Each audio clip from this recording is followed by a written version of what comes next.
Ladies and gentlemen, and welcome to another episode of Frankly Speaking Sports. So very, very happy to have you here on this Monday evening. We're coming to you live just about maybe 8 miles east of Raymond James Stadium, where our office is, and we are so happy to be here tonight on a Victory Monday, and a beautiful Victory Monday it is. You know, yesterday you have your Tampa Bay Buccaneers prevailing, beating the Minnesota Vikings 26-14, and we're going to go into that in detail here in a few minutes. I do want to remind everyone that is out there that, we will have in about 20 minutes the voice of the Tampa Bay Rays radio. Dave Wills will be joining us to talk about some off-season transactions and about some other stuff going on with the Tampa Bay Rays. But don't worry, we got plenty of Buccaneer stuff for you this evening as we are about to dig deep into it. For those of you that are watching right now, I see several of you on several different platforms. I want to thank you. If you can please take a moment, hit the share button on your computer or on your phone and share it to your timeline. We have lots and lots of people. I also want to take a very, very special thank you to crewforlife.com, one of the greatest groups out there. I definitely think it's one of the best groups, if not the best group out there. Want to thank them very much. I just want to let you know that we had record-breaking numbers, close to 2,000 views on our last show with the Chris Gronkowski interview. So thank you, everyone, so very much for being with us, supporting us, and doing the things you do on a daily basis. But yesterday, let's get right into it. 26-14, let me start by saying this. We won the ball game. In case none of you realize this, that was a game we won, okay? I don't care what the statistics say. I don't care what the box score says. At the end of the day, it counts as a W in the win column. Did we play our best game? We didn't play terrible, but could we have worked on things? Yes, and we're going to discuss that in a few minutes. Did Tom Brady play his best game? No.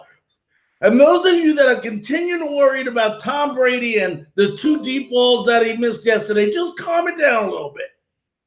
I'm going to be honest with you. We're going to make the playoffs. And the next 3 games, I really don't care how Tom Brady throws the ball to the receivers. But I will tell you, let's get him in line. Let's get him ready for the playoffs where Tom Brady shines. That's what you want. It's the team playing the best football going into the playoffs that usually prevails. And I'm telling you, Tom Brady will be ready by playoff time. But one of the things you have to admit if you're a Tampa Bay Bucs fans, whether you liked it or not, it was probably the most balanced offensive game that the Buccaneers played all season. I mean, if you really look at it, Brady was 15 of 23 for 196 yards, 2 touchdowns, no mistakes. The rushing game had,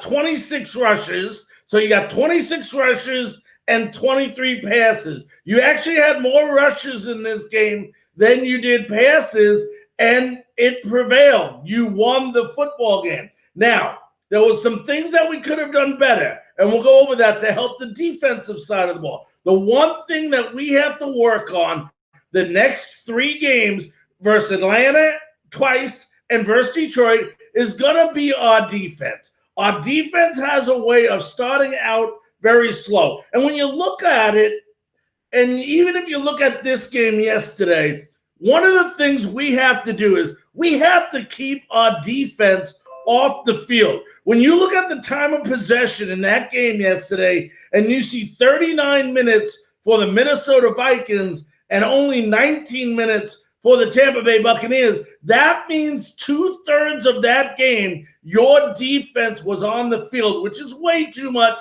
They're not getting enough time to get a breather. I think the best drive and the most balanced drive they had all year came at the start of the 3rd quarter yesterday, right after halftime, when they came out, they ran the ball effectively, And then between Ronald Jones and Shady McCoy did very well running the ball. And I think if you want to give a big shout out, and you don't hear this enough, you got to give a shout out to that offensive line, which was just unbelievable. They didn't, I don't think until near the end of the game, Brady even got hit in that game. But as far as Tom Brady goes, he'll be fine. 107 yards rushing for the Bucs yesterday, 196 passing yards. But the one thing that they have to do, and I said it, and if you want to know why the defense sometimes comes up so lackadaisical, is that's a tired defense. You can't keep your defense on the field 2/3 of that game and expect them to perform all the way to the last 60 minutes. We like to think in reality they can, but come on, guys. The defense was definitely on the field too long. You got to remember the Bucs were 5 of 11 on third down conversions yesterday. The thing that killed it is you got to remember the Minnesota Vikings were 5 of 15 on third down, but they were 4 of 5 on fourth down efficiency, which means that every time they got a first down, that our defense had to stay on the field that much longer because they couldn't stop them. On the other end, we were 5 of 11, which means we had 6 3-and-outs in that game. And when you have 6 3-and-outs in that game, that means your defense is coming off the field. 3 plays later, they're back on the field. And the other thing that we got to learn to do is sustain long drives. So, and I know Bruce Arians says all this crap about, well, that's not our type of game. I really don't think Bruce Arians really has identified what his type of game really is yet. But I think what he'd like to get the closest to is what you saw on that next drive, that first drive in the second half of that ball game. And with the running, with the passing, the mixing it up. It was only a 5-minute drive still, but you got to understand this. The longer you sustain these drives and the longer you keep your offense on the field, the less amount of time your defense is on the field and they're getting freshened up so they can get back in the game. So you really got to look at that stuff. The Vikings had 76 plays to the Buccaneers 49 plays. Guys, that's what? 29, almost 30 plays more they had than the Tampa Bay Buccaneers, that your Buccaneers were out on the field on defense. And give them credit. When we started running the game and, when they started realizing that the kicker on the other team wasn't going to be that successful yesterday, they turned it up the notch. The other key is if you want to keep Carlton Davis in that 1-on-1 and playing defense like that, the way to be able to play that effectively is you have to get to the quarterback. And in the second half of that game, that defense, Shaq Barrett, Dominic Sue, O'Connor, Pierre-Paul, they turned it up a notch. And when they turn it up a notch, you start scaring the other quarterback into making mistakes. And that's what they did with Kirk Cousins. So give the defense in the second half a lot of credit. That's a strong Minnesota offense with Van Jefferson there that only scored 8 points in the second half and 6 points in the first half. Statistically, if you look, we lost every single aspect of that game. But at the end of the day, and I know my good buddy Coach Bell, who had a show earlier tonight, will tell you, it's a dub. That's all that matters. A win is a win is a win. It doesn't ask you what the win was like in the win column. Was it a nice win or a bad win? At the end of the day, a win is a win. And we have 3 games left. We have, I believe it's the Falcons away, the Lions, and then the Falcons at home to finish up the season. So if the Bucs win out, they will be 11-5, yet we still find ways and we still find out different things to complain about. The complaining has to stop. This is a good team. Beautiful pass to Scotty Miller yesterday, but I heard people saying, you see, that's why, Antonio Brown. Antonio Brown made 5 catches yesterday, had some, some key catches. So give credit where credit is due. In order to be effective going into the playoffs, you want to be playing winning football. And when you talk about a schedule being favorable towards the end of the year, nobody the next 3 games has a more favorable schedule than your very own Tampa Bay Buccaneers. Falcons are what? I believe, I'm going off the top of my head, I believe they're 4-9, and I know Detroit is not much better. So those are 3 games we should win. We got to take them one at a time. But in these next 3 games, if I'm Bruce Arians, I'm keeping that balanced offense going. Maybe, and I will be the first one to admit that I might have made a mistake. When Fournette first came over here, I was talking about how it'll take 2 or 3 games for him to learn the playbook, and they might put him in. He is the best back on the team, and I thought so at that time. But I'm being proven wrong. I'm seeing him have a lot of issues in the past of dropping footballs out of the backfield, and so be it. We are very lucky to be able to have the depth that we have on this team, to have Keyshawn Vaughn and LaShawn McCoy. And don't be surprised if Fournette is another healthy scratch next week when you play Atlanta and you see a little bit of a balance between Ronald Jones and Shady McCoy. And, it could be off to the races for both those guys next week in Atlanta in the Mercedes-Benz zone. So we'll have to see what happens. But I was really impressed. I thought we got a good spark by McCoy. And the difference is McCoy wants to play.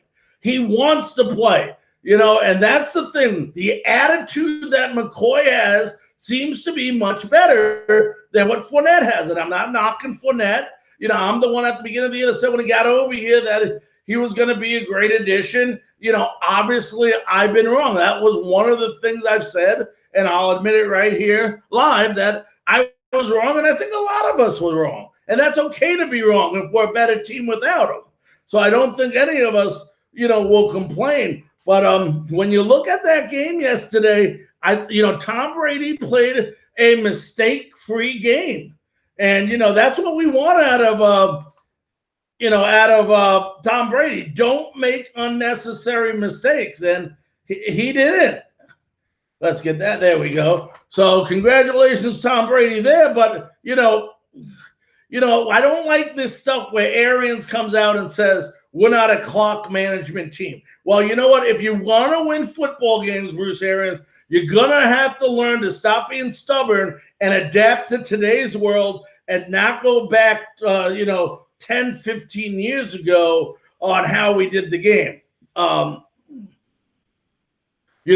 Remember also, Shady McCoy has won a Super Bowl. Yes, Fournette's been to the AFC Championship with the Jaguars, but McCoy knows how to win, and it's just another guy on the field like an Antonio Brown, a Tom Brady, a Rob Gronkowski that knows how to win. So, very, very interested in seeing what happens next week. Also, if you go to Frankly Speaking Sports later tonight, I put up the statistics, the yearly statistics with the Buccaneers versus their opponents, and overall pretty close in all aspects. The Bucs are 8-5.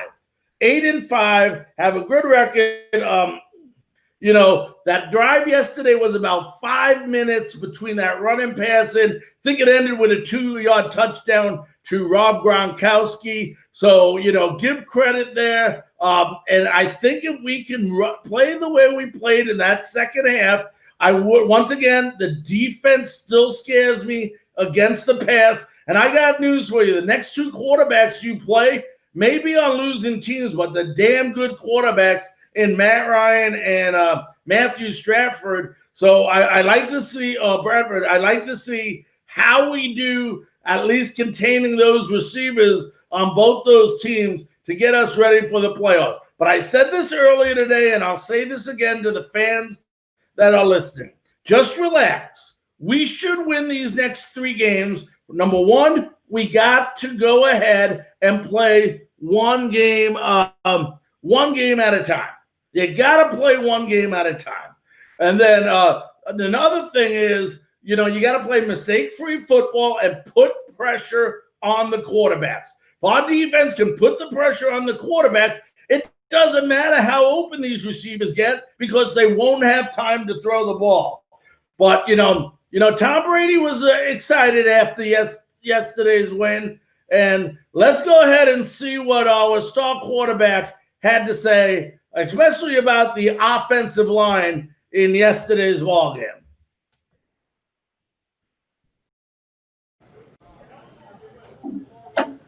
Oh. Jenna, you're muted. Sorry about that, technology.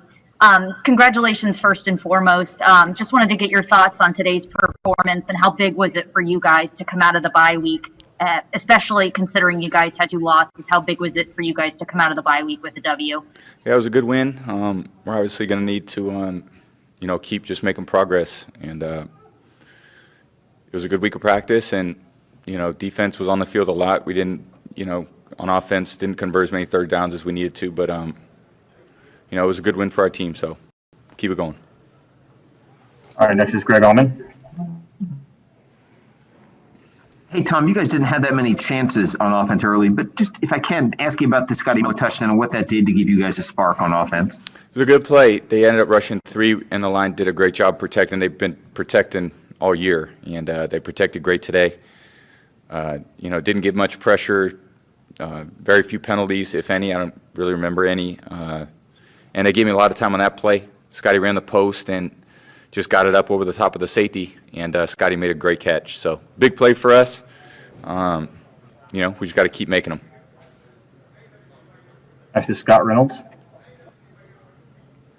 Hey, Tom, I wanted to talk to you about the play at the end of the first half, your Hail Mary attempt to Gronk that got flagged for DPI, helped set you guys up for the field goal there.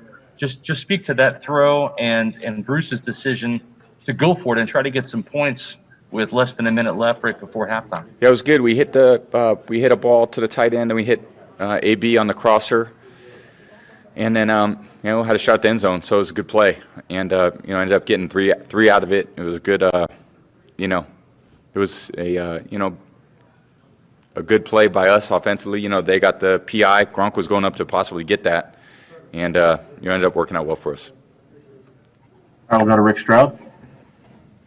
Hey, Tom, the drive to start the second half, I think Shady, we haven't seen him in a while, comes out and touches the ball a bunch, makes some yards, and then you get a big play. What was it like to have Shady back in there to be an outlet for you?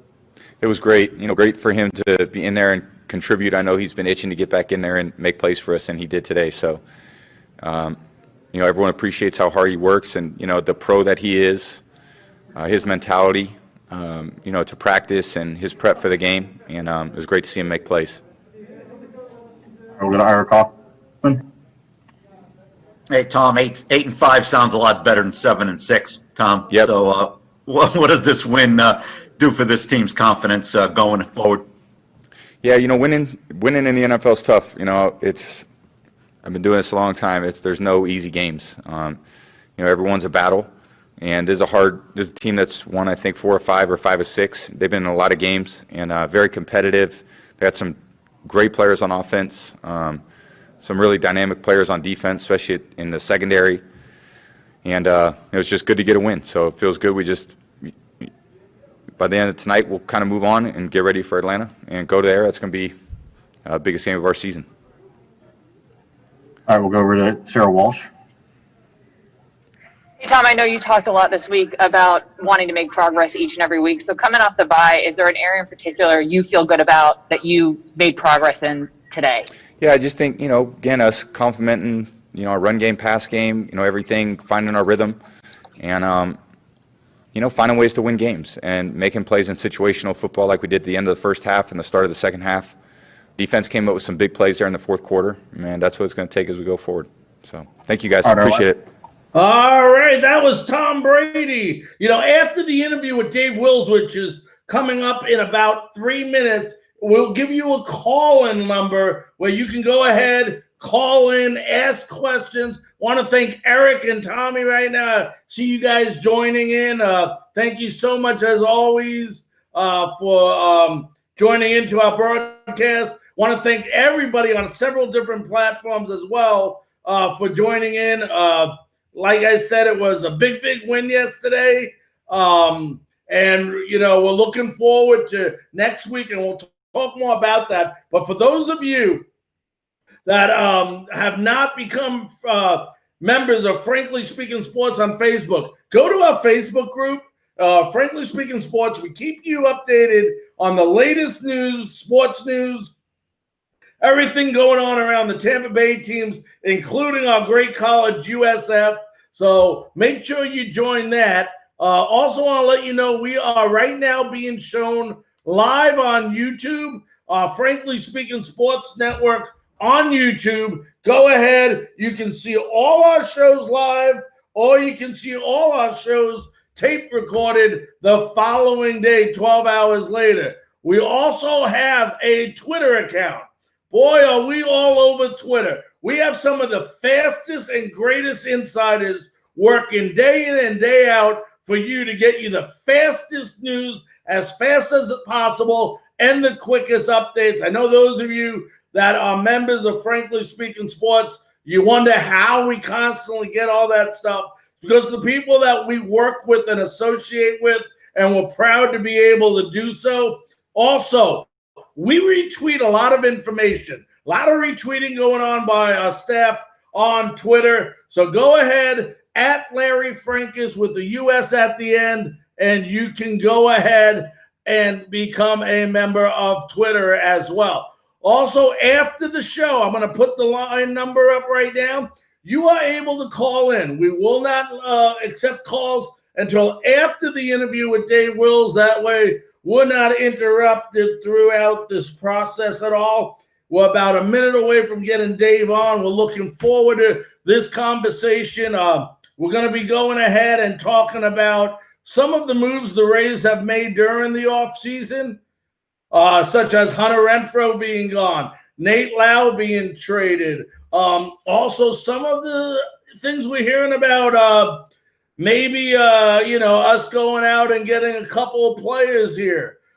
Maybe Blake Snell being traded. Maybe Kevin Kiermaier being on the block. These are things we're going to go ahead and, we'll pick Dave Will's mind a little bit, find out what he's been up to during the offseason. All right, let me go ahead and take a couple of these things really quickly down so we can get him. All right, so let me see. We should be getting him on any second here. So let me check my phone, make sure, let him know we're ready, and we'll be able to. I know he's trying to come on right now.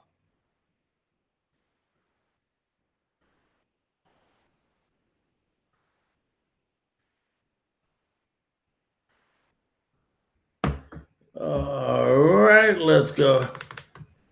All right. Let's see some of these messages. Tommy wanted to let us know that the defense was on the field too much. And hopefully, Tommy, we were able to help you and answered your question about the defense, what they need to do, how they need to correct that, and how they need to be on the field. To be on the field, 67% of that game was just ridiculous, and it should not happen for a winning team. That may be a losing team, but we're not a losing team. We're a winning team.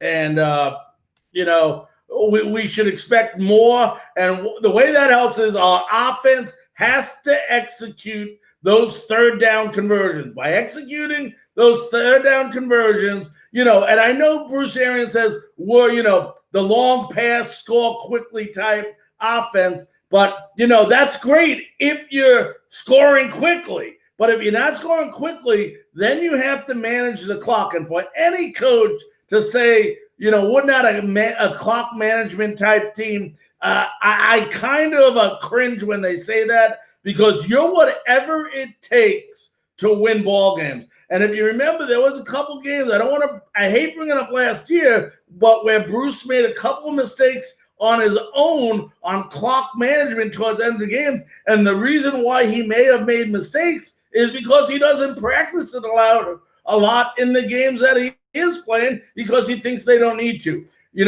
Yes, on theory, on paper, it seems like can we score whenever we want to? The answer is no, because if we were able to do so, we wouldn't have to rely on our defense so much. Number two, our defense has to bring pressure like they did in that second half.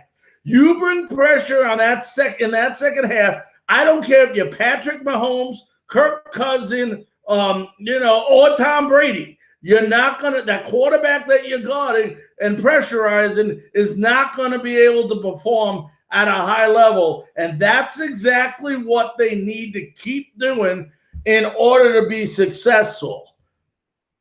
Give me 1 sec, folks. Okay, it looks like we're about a minute away. Let me go ahead and my good buddy Dave Wills and make sure he is coming on right now.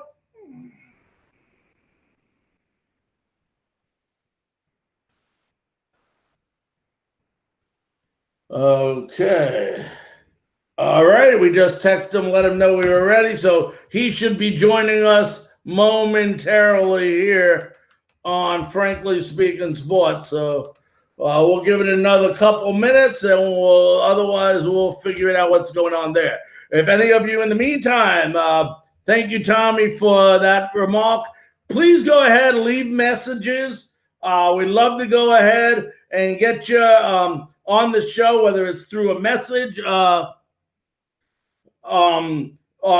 you have a question, maybe you want me to ask Dave Wills in regards to the Tampa Bay Rays when he comes on in the next few seconds. The calling number, go ahead and write it down right after Dave Wills. We'll go ahead and and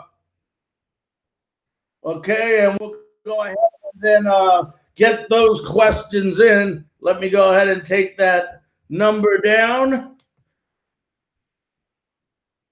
And ladies and gentlemen, it is my great honor, thrill, and pleasure to introduce to you the voice of the Tampa Bay's radio network. Let's welcome in Dave Wells. Dave, how you doing?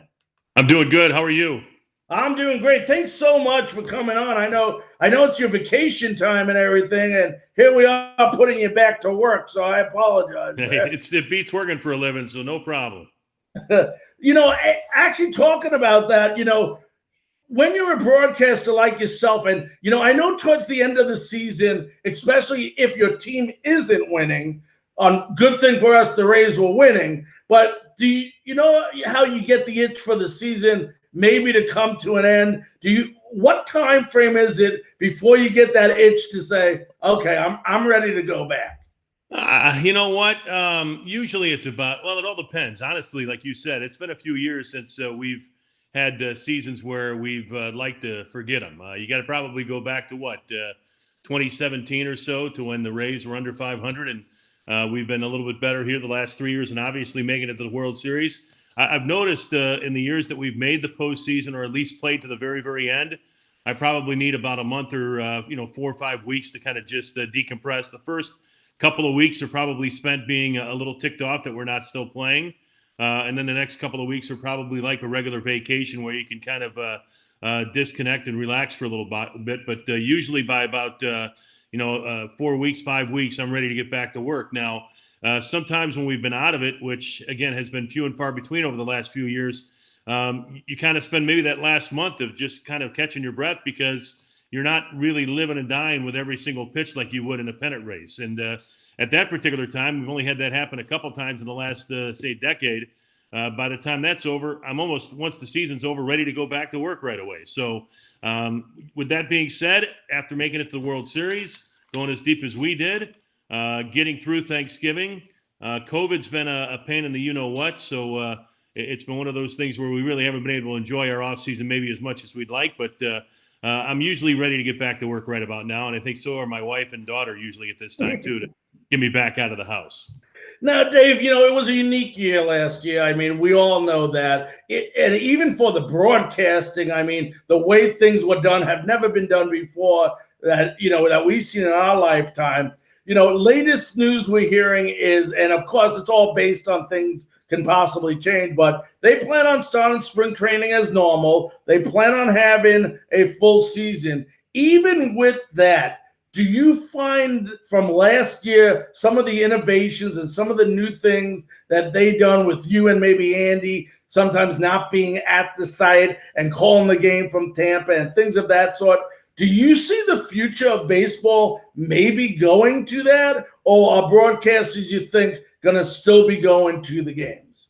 That's a great question. I think that's the $1 million question that a lot of us broadcasters are wondering right now. It all depends on who you talk to. I think that in talking to some of the people that, again, especially TV people, I think they found out that, it's a heck of a lot cheaper than traveling 6 or 7 people, not only just the play-by-play guy and the color analyst, but also the sideline person and 2 or 3 people that work in the truck.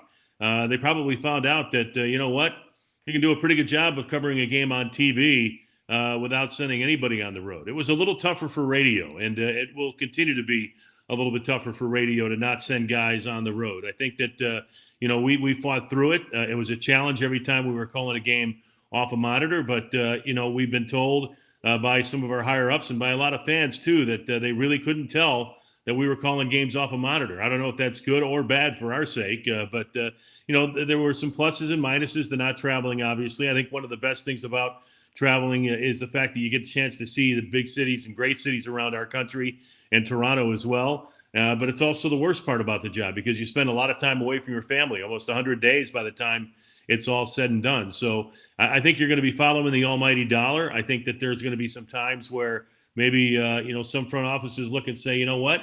Games are out on the West Coast. They're at 10 o'clock at night. How many people are actually listening? Do we need to send 7 or 8 play-by-play people and technical people out to the West Coast for 11 or 12 days when games are at 10 o'clock at night? So it might be a case where they do make some adjustments. Maybe not for every single game, but there might be some times where they'll say, you know what, take this series off from traveling. We'll just broadcast the games from Tropicana Field or from any other ballpark, considering that I've got a lot of guys that do work in trucks around the country that feel like maybe their jobs have changed very much so because of COVID-19, and they'd be surprised if producers, directors, technical guys in the TV industry travel from city to city going forward.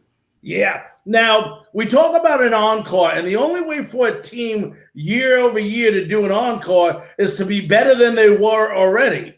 Well, there's only one way we can go if we get better than we did last year, and that would be obviously to win the World Series. Or make it to Game 7. I guess we could. If you want to get, maybe a little particular about it. But, that's why when I look back at 2020, as disappointing as it was, as a matter of fact, my wife and I were just watching the 2020 World Series documentary. I think it was on FS1 just a couple of moments ago. And Vince Scully was narrating it. And it was kind of neat to hear your voice or my voice and Andy's voice in the same production as Vince Scully. And so, we were watching that and it was great to make it to the World Series. You look at this 2020 Rays team and what they accomplished was pretty incredible. They were the beast of the East. They won 40 out of 60 games, 2 out of every 3.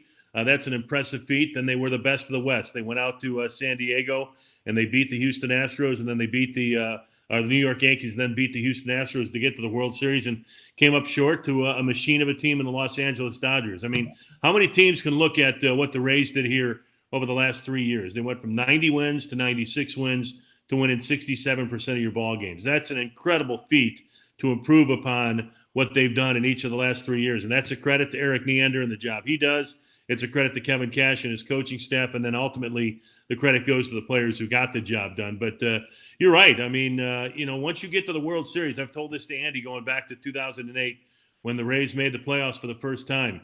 When you make the playoffs for the first time and then you're not in the playoffs, it stinks the very next year. And if you're watching other teams do what you were doing the year before, it stinks. And so I'm not saying it's going to be World Series or bust for the Rays in 2021, but if we're not playing in the World Series in 2021 after making it to the World Series in 2020, it'll be somewhat disappointing because we know how much fun we had, at least for the first 4 games. Yeah, and you look at some of the changes. We'll go over real quickly. Obviously Charlie Morton's gone. There's talk, and we'll get into that in a second, about a couple guys might be traded, one of them being Blake Snell. But if you take even Blake Snell out of the equation, we have depth in our pitching staff. Not that we couldn't use some more pitchers, but we still got Glass now. We still got Yarbrough. We got McKay and Honeywell still coming back. You still got Fleming, who did a great job. I mean, obviously, losing a Blake Snell is a huge, huge loss for us. But this is a team that has always had deep pitching. But we're going to need more. I mean, even if we don't trade Blake Snell, I'm looking at adding as many arms as we possibly can add, simply because we did lose Charlie. We're missing how many? 5 guys that had elbow or shoulder surgery this past season, with Yanni Chirinos going down, Jalen Beeks, losing Brendan McKay, Andrew Kitchers, I know, is signed to a minor league deal, but we're in a situation where we're going to need as many arms as possible. The old saying is, when you think you got enough pitching, go get more. And I think that's exactly what the Rays need to do, is to bring in a few more pitchers. And hopefully, if we couldn't afford Charlie at $15 million, maybe we can afford a couple, 2 or 3 pitchers, say at $3 or $4 million apiece, and add them to the equation. So, again, it's going to be about depth. I'm a little nervous about our bullpen. We used them an awful lot last year. Yeah. We used them an awful lot against the same division, the same teams all the time too. So I'd like to have a couple more guys to add some depth to that bullpen. But I'm also a big fan of seeing pitchers go more than just 2 times through the order. Yeah, I agree with you 100% on that. And, one of the names that are coming up, Dave, and it's an old friend of ours that I heard today and he's available, is Chris Archer. That name came up today, which I thought was kind of weird, because even though he left, he did a good job with us when he was here. He did have some parting words, as you know, when he did leave the organization. Do you see that as a possibility? I think anything's a possibility with the Rays and Eric Neander. I really, really do. I think, again, we're a team that, has always kind of looked at this outside the box. And, we're looking at Chris Archer as a guy that is not a number one. We know that. He'd probably come into the team knowing he doesn't have to be the ace, that Blake Snell, Tyler Glasnow, there's guys ahead of him. I always thought that, you're looking at Chris, he's probably a good number 3 or a number 4 guy. And that's exactly what we need, a guy that can go out there and give us, some innings and give us a chance to, get into the 5th, into the 6th innings of games, and then hand it over to the bullpen. We don't need you to be the guy anymore. And so I think it's a case where hopefully, if that were the case, he's grown a little bit. He listened to some of the things that are going on as well. He's always had a plus arm. I think it's just been a case of Chris is a very, very, confident young man, a guy that feels that he's got everything that he knows how to go and get people out. But I think sometimes you're never too old to stop learning, and hopefully he'd be a guy that would listen to what Kyle Snyder has to say, listen to what some of the front office has to say, and go from there. Now, another person that they've been talking about for the last 6 months about being traded, and is probably expandable, A, because of his salary, but also B, because of the emergence of Arizarena and also Manuel Margot, is Kevin Kiermaier. Is this the time where you try to get what you can for Kiermaier while he's still a hot commodity? I think so. I really do. I've always kind of and hold on one second. I got to move from one chair to another here. But I do think that he's a guy that, as you look at what he has done in the past, he's proved to be a great defender, maybe one of the greatest defensive center fielders of our time here over the last several years. But his offense has always been kind of a couple of steps behind. Now, I really, really liked what he did last year in the postseason, especially in the World Series. I thought he was, again, after Randy Rosarena, after Manny Margot, and maybe Brandon Lau when he finally started to warm up. I thought Kevin Kiermaier was probably one of our better offensive guys, in addition to the great defense he played. But when you start to get into double-digit millions, you start to make a little bit too much money for the Tampa Bay Rays. And unless he was a guy that was, again, going to hit maybe 270 or 280, which, again, I don't know if that's part of his equation, was going to hit 15 to 20 homers, which I think he can get to 15. I really do, if he was able to play a full season. But, I don't. The Rays are not going to give him away. We know that. The Rays are looking at him. They do pride themselves on run prevention, on being a team that has to hold teams back. They really, really like what Brett Phillips brings to the table defensively. There's some people within the organization who think that, while he might not be Kevin Kiermaier, he's not all that far behind. And then if you have Margot and Arozarena on the corners and Austin Meadows out there on occasion and so on and so forth, maybe he can deal with that. So, again, like I said, I don't think they're going to give him away. But I would not be surprised, and I think I've said this before, I'd be more surprised if I saw him in Port Charlotte in February than if I did. Dave, how surprised were you to see Nate Lowe go? Not all that surprised. Again, we had a little bit of a quagmire over there at first base. We had a lot of guys, especially when you've got Ji-Man Choi and you've got Nate Lowe, kind of the same player. And I think over the last year plus, the Rays were kind of waiting to see if Nate Lowe could catch and pass, what Ji-Man Choi brings to the table. I think they were waiting for Nate to get maybe a little bit better defensively. I thought he did show some signs of improvement over there at first base defensively. I think they were hoping that he would become maybe a little more aggressive offensively. I think that, again, there were times where he was too passive. He's a very confident hitter when it comes to being able to hit with 2 strikes. But I think at the big league level, you can't sit there and do what was working for you, maybe a AA and AAA, and being as passive as he was. I know we like to say during our broadcast that hitters get 3 strikes. They get the pitcher strike, they get the umpire strike, and they get the hitter strike. And I think too many times Nate let the hitter strike go by and then put himself in a tough spot to face, big league hitters or big league pitchers facing him with 2 strikes. That's an unenviable position for really, really good hitters, much less young hitters. So I was not surprised that Nate's going to get an opportunity to move on to the Rangers. And like I said, somebody asked me, we always have all these interchangeable parts and people moving with the Tampa Bay Rays. And they said, if I was going to get a uniform, and could you promise me that a guy will be there for 3 or 4 years? I said, I really can't unless you just get LOWE on the back of your jersey. So we're either going to have Nate Lowe, Josh Lowe, or Brandon Lau. And so somehow, some way, there will be an LOWE on the Rays jersey here in 2021. Right. Now, one position we definitely need, which we don't have right now, is the catching position. We lost all our catchers, but there is one name out there, and I'm not hearing much talk about it. I don't know if you have, that is available as a free agent, 33 years old catcher that used to play with the Rays, named Wilson Ramos.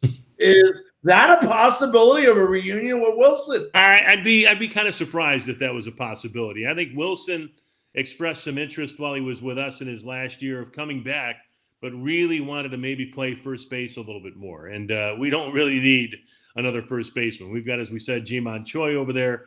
Yandy Diaz is going to play over there. Mike Brasso could play over there. We've got first base pretty well filled. And I think, again, he was starting to slow down a little bit with us behind the plate. We've got a power pitching staff, Larry, that needs a guy who can really move around back there. And that's why I think, again, I'd be surprised if the Rays were going to make a run at him. I think, again, the Rays usually, look at a catcher and say, we're more concerned about his left hand or arm and how he presents pitches and frames pitches and helps out secure strikes, as we like to say, as opposed to his right arm and even maybe so much so what he does next to the plate. I wouldn't rule out Mike Zunino still. I know that Mike is a guy that, has probably not lived up to the offensive expectations that the Rays fans had and maybe even the front office had.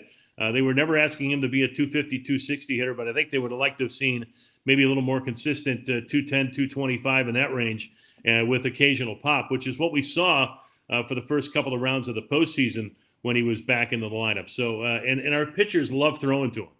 They really, really do. I talking to Kevin Cash before games, he talked a lot about how the pitchers are really, really comfortable throwing to Mike Zunino. When you've got guys throwing 95 and 100 and they're bouncing curveballs and 98-mile-an-hour sliders or two-seamers in the dirt, you've got to have a catcher who can go back there and block the ball. And I thought for the most part, Mike did a pretty good job back there doing that. But again, it's as I say, it's about run prevention a lot of times with the Rays. And Mike made our pitchers comfortable. And I think that first and foremost is what Eric Neander and company are going to be looking at, is the catcher behind home plate going to help our pitchers in the long run. Yeah, a couple more before I let you go, Dave. Last year, 40, I believe it was 40 of our games was within the American League East last year in our division. And as a whole, do you think that actually, in return, made that a better division? Because here you have a lot of guys that got to play because of COVID, because of the situations where they had to come in, and they were probably playing some of, if not the best competition in all of Major League Baseball. This division, I mean, you look at the Toronto Blue Jays, and they're one of the up-and-coming teams in this American League East.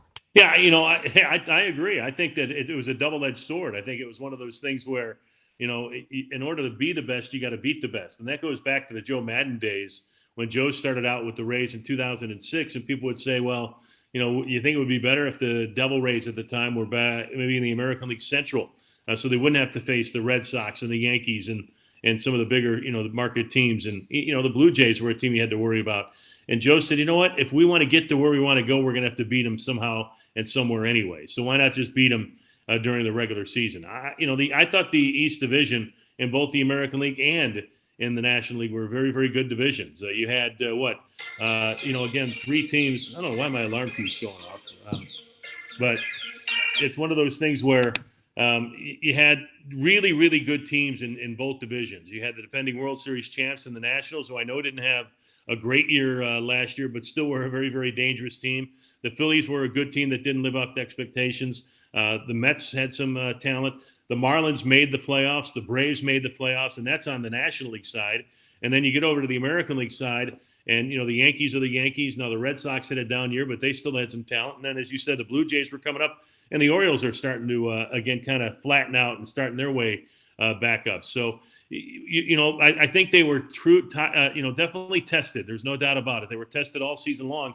And that's why I said, looking ahead, I thought, the way we play so many tight games, our bullpen got exposed so many times to that American League East throughout all of 2020 that they saw Nick Anderson a lot. They saw Diego Castillo, and they've seen Diego Castillo a lot over the last 3 years. Jose Alvarado.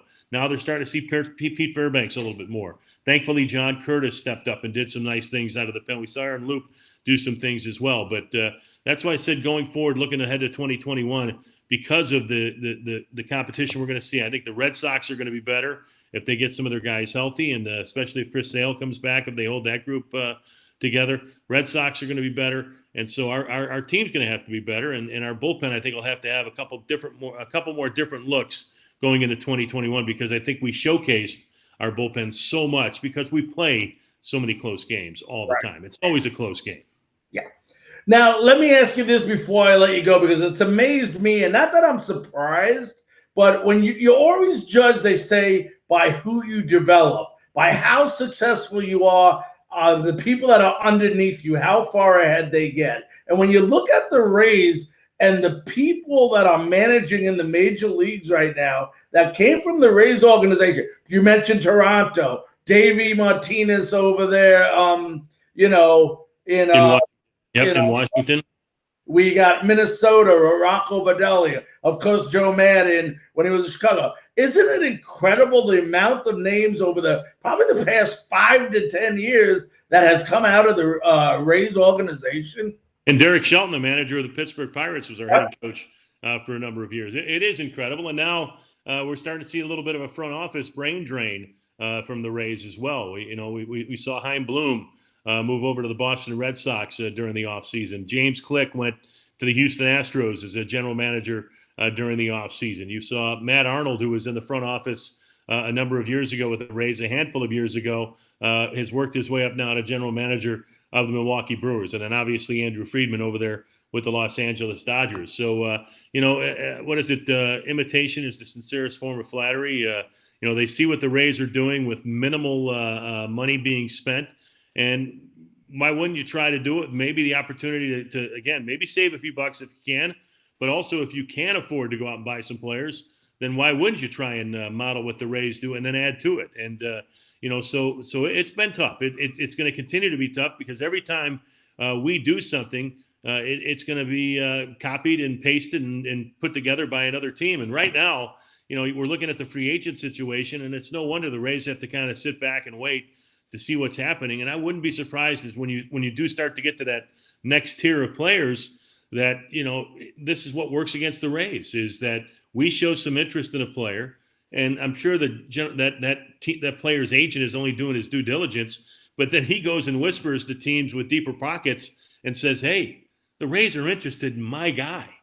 And if the Rays are interested in my guy, there must be something to him. So why don't you just pay him a little bit more money and, boom, you can have him. So I'm sure that stuff works a little bit against us as well. But, and Eric, I trust. Eric Neander and company have done a wonderful job.